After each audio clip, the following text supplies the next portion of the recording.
ഞങ്ങൾ ഇന്നലെയും കഴിഞ്ഞ ദിവസങ്ങളിലും വ്യക്തമാക്കിയിട്ടുണ്ട്. ഇതൊരു തെരഞ്ഞെടുപ്പ് കുതന്ത്രം മാത്രമാണ്. ഇതിൽ യാതൊരു ആത്മാർത്ഥതയുമില്ല.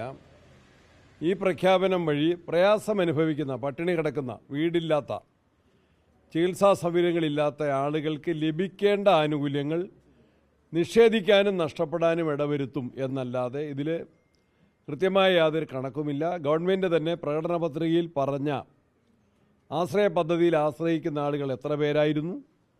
ഇന്നിപ്പോൾ അവർ കണ്ടെത്തിയിട്ടുള്ളത് അതിൽ വളരെ കുറച്ചാണ്. വീടില്ലാത്തവരുടെ കണക്ക് നമുക്കറിയാം. ആ കണക്കിൽപ്പെട്ട മഹാഭൂരിപക്ഷം ആളുകളും ഒഴിവാക്കപ്പെട്ടിരിക്കുന്നു. പഞ്ചായത്തുകളിൽ എത്ര പേര് ലൈഫ് പദ്ധതിയിൽ അപേക്ഷ കൊടുത്തിട്ടുണ്ട്? അതിൽ അർഹതാ മാനദണ്ഡം അനുസരിച്ച് എത്ര പേർക്ക് അർഹതയുണ്ട്? അതിലെത്ര പേരിനിയും അപേക്ഷകരായിട്ട് കാത്തു നിൽക്കുന്ന സാഹചര്യമുണ്ട്? ഇതൊന്നും ഗവൺമെൻറ് വിശദീകരിച്ചിട്ടില്ല. തെരഞ്ഞെടുപ്പിൻ്റെ ഒരു പ്രചരണത്തിൻ്റെ ഒരു കുതന്ത്രമായിട്ട് മാത്രമേ ജനങ്ങൾ ഇതിനെ വിലയിരുത്തുന്നുള്ളൂ. ഞാനിപ്പോൾ ഇടുക്കി ജില്ലാ കോൺഗ്രസ് കമ്മിറ്റി ഓഫീസിലാണ് നേതാക്കന്മാർക്കൊപ്പമുള്ളത്. പ്രത്യേകിച്ച് ഇടുക്കിയിലെ ജനങ്ങളെയാണ് ഈ ഗവൺമെൻറ് ദുരിതത്തിലാക്കിയിട്ടുള്ളത്. ഒന്നാമത് ഇടുക്കി പാക്കേജ് എന്ന് പല ബഡ്ജറ്റുകളിലും ഗവൺമെൻറ് പ്രഖ്യാപിച്ചു. അത് പ്രഖ്യാപിച്ചതല്ലാതെ പ്രഖ്യാപനങ്ങൾ കടലാസിൽ അല്ലെങ്കിൽ വാചക കസർത്തിൽ മാത്രം ഒതുങ്ങി നിൽക്കുകയാണ്. പ്രവൃത്തി പദത്തിൽ പണം അനുവദിച്ചിട്ടില്ല, പദ്ധതികൾ നടപ്പിലാക്കിയിട്ടില്ല. മലയോര പ്രദേശത്തിൻ്റെ, ഇടുക്കിയുടെയും വയനാടിൻ്റെയും വികസന കാര്യങ്ങളിലെ പ്രഖ്യാപനങ്ങൾ കടലാസ് രേഖകളായിട്ട് നിൽക്കുകയാണ്, നടപ്പിലാക്കിയിട്ടില്ല. ഭൂമിയുമായി ബന്ധപ്പെട്ട് ഇടുക്കിയിൽ ഗവൺമെൻറ് സ്വീകരിച്ചിട്ടുള്ളതും യഥാർത്ഥ കർഷകരെയും ചെറുകിട ഭൂവുടമകളെയും സത്യത്തിൽ കണ്ണീരിലാഴ്ത്തുന്ന നിലപാട് തന്നെയാണ് ഗവൺമെൻറ് ആവർത്തിക്കുന്നത്.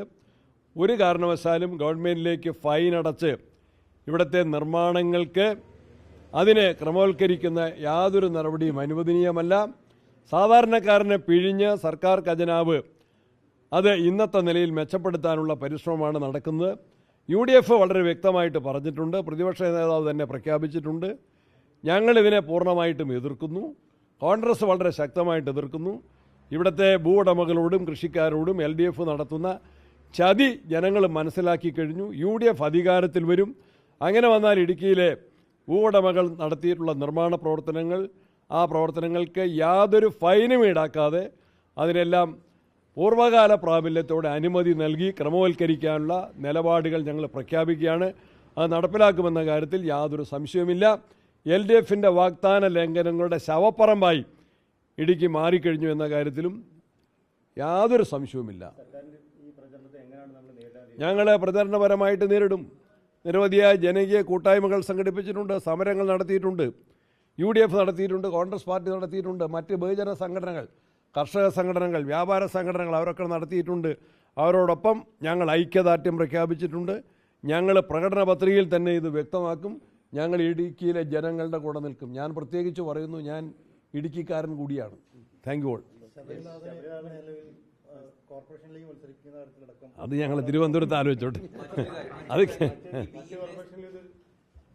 അത് നമുക്ക് ആലോചിച്ച് ഞാനത് കണ്ടില്ല കേട്ടോ.